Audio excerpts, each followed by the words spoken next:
ക്ഷമിയൊക്കെ ഇപ്പൊ ഇവർക്കൊക്കെ എന്തോത്തിന്റെ കഴപ്പ ഇന്ന് രാവിലെയും പോലീസ് വരുന്നു. ഇവരെല്ലാവരും കളി മാറും. ബെന്നിയെ ഇവിടെ ജയിലിൽ പിടിച്ച് അകത്താക്കും. നിയമവിരുദ്ധമായി തങ്ങളെ തീറ്റിപ്പോറ്റുന്ന സഞ്ജുവിനോട് അതിരറ്റ് നന്ദിയും കടപ്പാടും വെച്ച് പുലർത്തുന്ന ഏനാത്ത് പോലീസ് സ്റ്റേഷനിലെ ഏമാമാർക്ക് ഒരു വാലിന്റെ കുറവ് കൂടി ഉള്ളതായി തോന്നി. Hi amigos, bliss and blaze YouTube ചാനലിലേക്ക് ഹൃദ്യമായ സ്വാഗതം.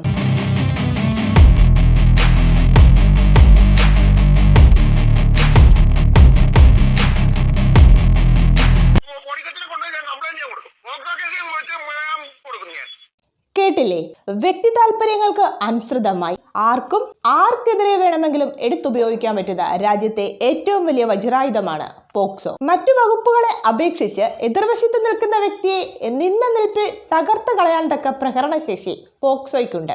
സാമൂഹിക വിരുദ്ധനും കൊള്ളപ്പലിശക്കാരനും പത്തനംതിട്ട ജില്ലയിലെ ഏനാത്ത് പോലീസ് സ്റ്റേഷനിലെ ചില ഏമാന്മാരുടെയൊക്കെ മാസപ്പടിക്കാരനുമായ സഞ്ജു എന്ന വ്യക്തിയുടെ വോയിസ് ആണ് വീഡിയോയുടെ തുടക്കത്തിൽ നമ്മൾ കേട്ടത്. തനിക്കെതിരെ പരാതി കൊടുക്കാൻ തുനിഞ്ഞ കുടുംബത്തിലെ ഗൃഹനാഥനെ പോക്സോ കേസിൽ പെടുത്തിക്കളയുന്നതാണ് അദ്ദേഹത്തിന്റെ വെല്ലുവിളി. തീർന്നിട്ടില്ല, അദ്ദേഹത്തിന്റെ പാർട്ണറുടെ വോയിസ് കൂടെ കേട്ടാലേ ഈ വിഷയത്തിൽ കുടുംബത്തിന്റെ ഒരു ഒത്തൊരുമയും ഐക്യതയും നിങ്ങൾക്ക് മനസ്സിലാക്കാൻ പറ്റൂ.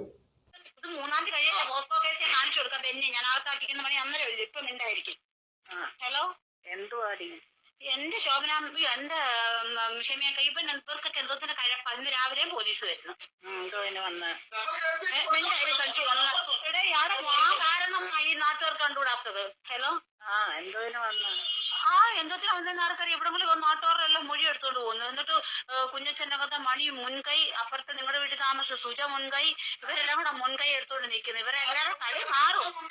ബെന്നിയെ ഇവിടെ ജയിലിൽ പിടിച്ച് അകത്താക്കും. പക്ഷെ ഞാൻ മിണ്ടാത്തെന്നറിയാം, 3-ാം തീയതി കഴിഞ്ഞു. സന്ധ്യ മയങ്ങുന്നതോടെ സാമൂഹ്യ വിരുദ്ധരുടെ ഒരു കൂട്ടം ഇദ്ദേഹത്തിന്റെ വീട് ലക്ഷ്യമാക്കി എത്തുകയും മദ്യപാനത്തെയും മയക്കുമരുന്നിനെയും തുടർന്നുള്ള അസഭ്യവും ആഭാസവും ആരംഭിക്കുകയുമാണ് പതിവ്.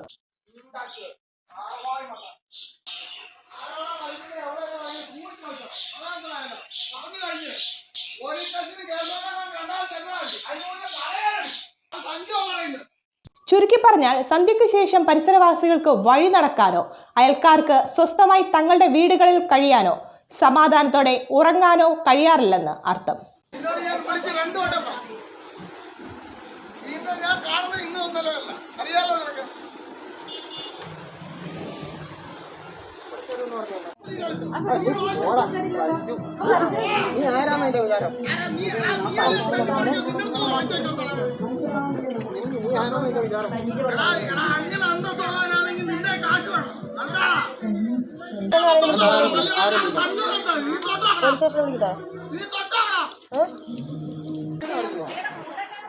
വീട്ടിൽ കയറുന്നത് വേഷം കിട്ടും കാണിക്കും.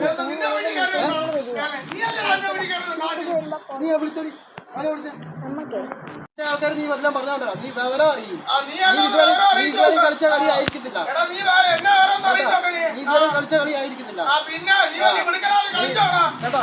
അറ്റകൈ പ്രയോഗം എന്ന വണ്ണം 25 വീട്ടുകാർ ഒപ്പിട്ട മാസ് പെറ്റീഷൻ പത്തനംതിട്ട ജില്ലാ പോലീസ് മേധാവിക്ക് കൈമാറുകയും ഇതേ തുടർന്ന് കാര്യങ്ങൾ കൂടുതൽ വഷളാവുകയും ഉണ്ടായി. കാര്യങ്ങൾ ഇങ്ങനെയൊക്കെ ആണെങ്കിലും സഞ്ജുവിനെ പോലൊരു മാതൃകാ പുരുഷൻ ഏനാത്ത് സ്റ്റേഷൻ പരിധിയിൽ ഇല്ല എന്ന അഭിപ്രായക്കാരാണ് ഏനാത്ത് SHOയും അവിടുത്തെ ചില പോലീസ് ഏമാന്മാരും.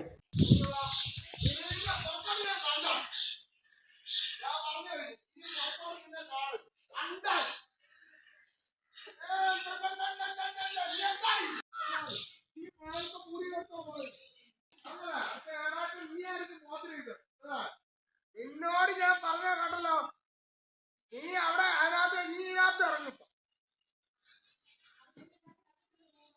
പറഞ്ഞ കേട്ടോ, നീ ഇപ്പൊ അതിനകത്ത് ഇറങ്ങും കാണുന്നത്. ഇത്തരം ഒരു പൊതുശല്യത്തിനെതിരെ പരാതി കൊടുക്കുന്നവരോടുള്ള ഏനാത്ത് പോലീസുകാരുടെ മനോഭാവം സഞ്ജുവിന്റെ വക്കീലിന്റെ വാക്കുകളിലൂടെ നമുക്കൊന്ന് മനസ്സിലാക്കി വരാം.